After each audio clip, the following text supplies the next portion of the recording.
What is this issue all about? The ongoing conflict in the Western Philippine Sea, also called as the South China Sea, between China and the Philippines is the consequence of years of territorial dispute over the Spratly Islands, an island chain of 7,500 islands and reefs claimed by many different nations. The Spratlys are being strategically placed along the key transportation routes in the world and are considered as rich fishing grounds and abundant source of other natural resources such as oil. Vietnam, Taiwan, Malaysia, and Brunei have all claimed the Spratlys, asserting historical records and other evidences. China's claim was based on the 9-line historical map which first appeared in 1947 atlases. The line is a historical delineation of its continental shelf, yet it has no fixed coordinates. The 9-line that appears on Chinese maps presently claims a majority of the West Philippine Sea as part of China's national boundary and asserts jurisdiction over the islands and within the ocean's surface. This evidence has spurred China to construct artificial islands on the Spratlys, injuring the West Philippine Sea's environment in the meantime.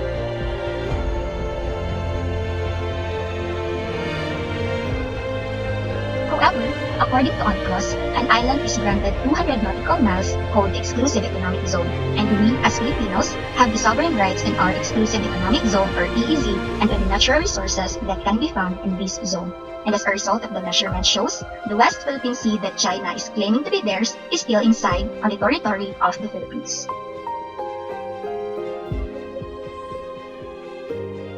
On July 16, 2016, the Permanent Court of Arbitration Tribunal found in favor of the Philippines. The PCA stated in a 501-page ruling that China breached Philippine sovereignty over its EEZ and continental shelf based on UNCLOS rules and regulations, which outweighs China's 9-line guideline.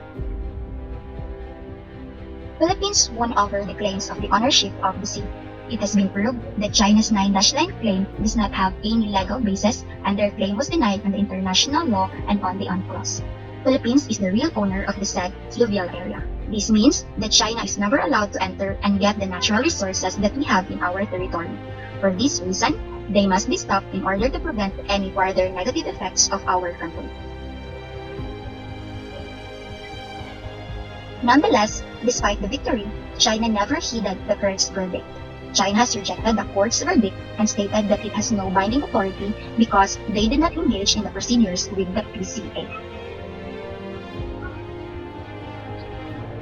But did you know? Chinese surveillance vessels prevented the Philippine Navy from arresting Chinese fishermen anchored within the atoll. China is still building artificial islands and illegally fishing and harvesting corals and live sharks in our territory. China has installed anti-ship cruise missile, surface-to-air missiles, and electronic jammers in 3 of its outposts in the Spratlys. China also announced deploying bomber planes to the Parcel Islands, which is an area of the Spratlys that is also being claimed by Vietnam and Taiwan. The tension between the two countries, Philippines and China, is still a controversial issue until today and is one of the major problems that Philippines is facing today. The previous Philippine President Rodrigo Duterte said that I would not go to war for a battle that I cannot win. He and his administration have been under fire, within 84% of Filipinos wanting a more assertive stance against China's aggressions. So what should we do to make this problem come to an end?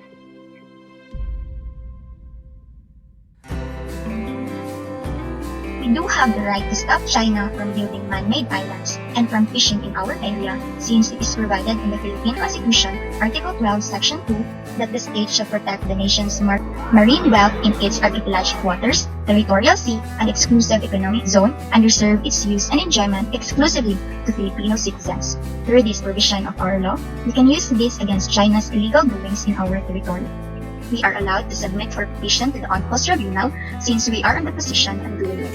Especially that now, many Chinese fishing vessels are invading our territorial sea, and they even made islands which could greatly affect the lives of the Filipino people economically. We must continue to pursue a peaceful settlement with China regarding this matter. Either befriend them or use the befriending strategy to corner them. Good day, Luzon.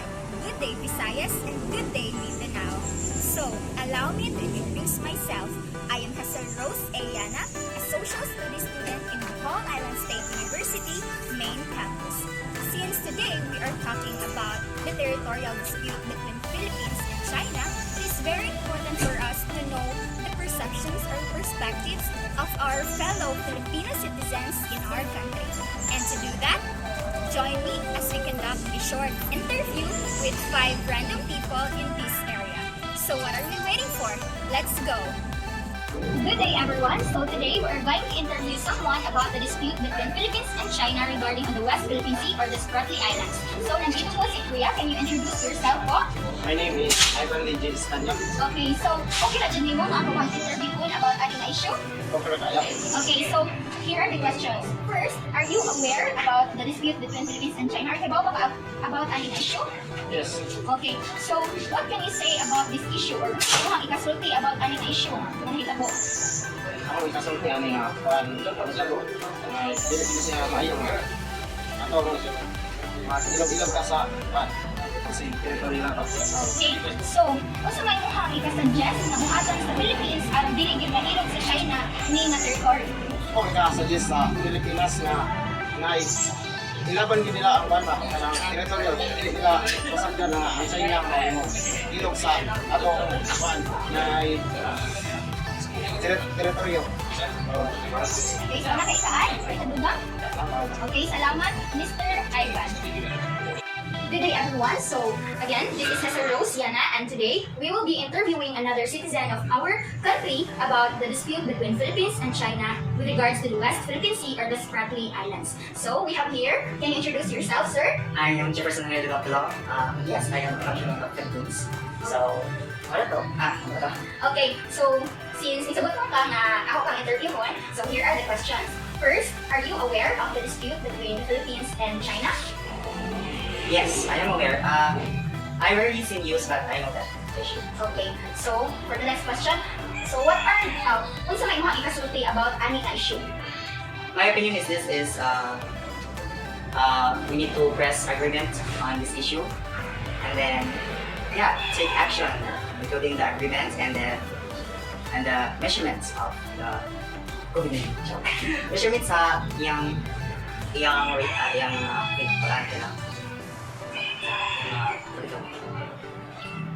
measurements sa iyang effect. Measurements and effects. Yes, if could be benefits or not benefits to the Philippines and China. That's all. So for the last question, so what are your suggestions na i-take dapat sa Philippines or mga actions na dapat mahatag sa Philippines aron na dili gyud mailog sa China ning nga territory? Okay, for that, I'd rather have but I did answer on the second question na that we have to agreement, yes, right, an agreement of it, then measurements of the effects, if what were the results will be, and then provide any proof that it is owned by Philippines or owned by China, then pantay-pantay siya o it's a joint idea. But I think most of all, we can be sharing all. Okay, so thank you so much. It should be okay, our so thing you is can unity. So what we have, share others. Okay, so wala kay Dad? Oh, that's it all. Okay, thank you so much, Mr. Jefferson. Okay, thank you, and that's all. Good day, everyone. So we're here again to interview another Filipino citizen about the territorial dispute between Philippines and China. So we have here, ma'am, can you introduce yourself? Hello, I am Ryan Iranka from National Mall, 20 years old. Okay, so since you agreed that we will conduct a short interview about this issue, so here are the questions. First, are you aware of the territorial dispute between these two countries? Yes. Okay, so since you know about it, do you have background knowledge or information about this issue, or what can you say about this issue? All I can say is that it is all about the conflict between China and Philippines, where these two countries are claiming this West Philippine Sea. Okay, so lastly, what suggestions or what actions can you suggest to the Philippines para nga dili gyud mailog sa China ni nga territory? It's better og kanang masettle og agreement between the two countries kay para dili magkaaway. So, wala na tayo dahil ikabuga. So, that's all. Thank you very much, Ma'am Rowena. Bye. A good day. For question number 1, are you aware of the dispute between China and the Philippines over Spratly Islands or the West Philippine Sea? And can you give your background knowledge about this issue? Based on what I know, the issue about the West Philippine Sea is about China trying to take over or trying to rule the West Philippine Sea, which supposedly, based on the PCA tribunal or its trial by the PCA, China has no rights, or that China violated Philippine sovereignty over its EEZ and continental shelf based on the rules set forth by UNCLOS. So what can I say about this issue? Being a country or a democratic country, and as a country that has its own area of responsibility, or we have our own zone, I believe that Philippines should fight for our rights. We should fight for what we have. We should fight for the zone that the other country tries to take from us. And for the last question, what are your suggestions on what actions the Philippines must take to not be the losing end of the matter? As based on the trial by the PCA, the China has already been defeated on that trial. So we should continue to fight on that right that we are trying to fight for, and we should think of the resources, or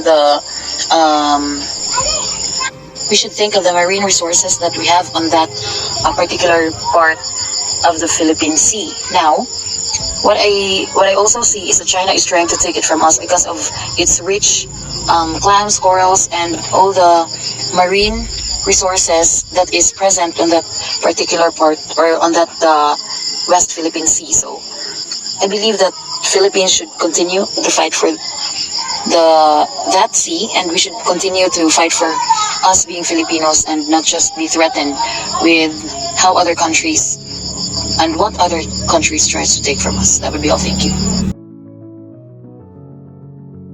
Yes, I am aware of the issue between China and Philippines in the West Philippine Sea. It's not just China claiming that island, so it is not only China. So you also have Vietnam, Taiwan, Malaysia, and Brunei also claim the Spratly Islands as their own territory. So China has their 9-dash line as the basis of their claim of the island.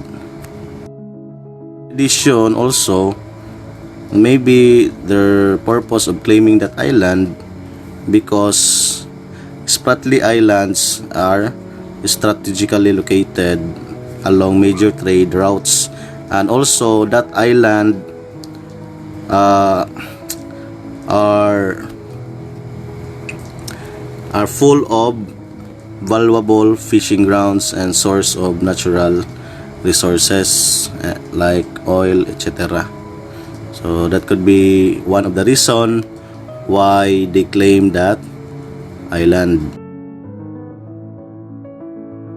So on my suggestion, the West Philippine Sea issue or disputes can be settled through diplomacy, not by force.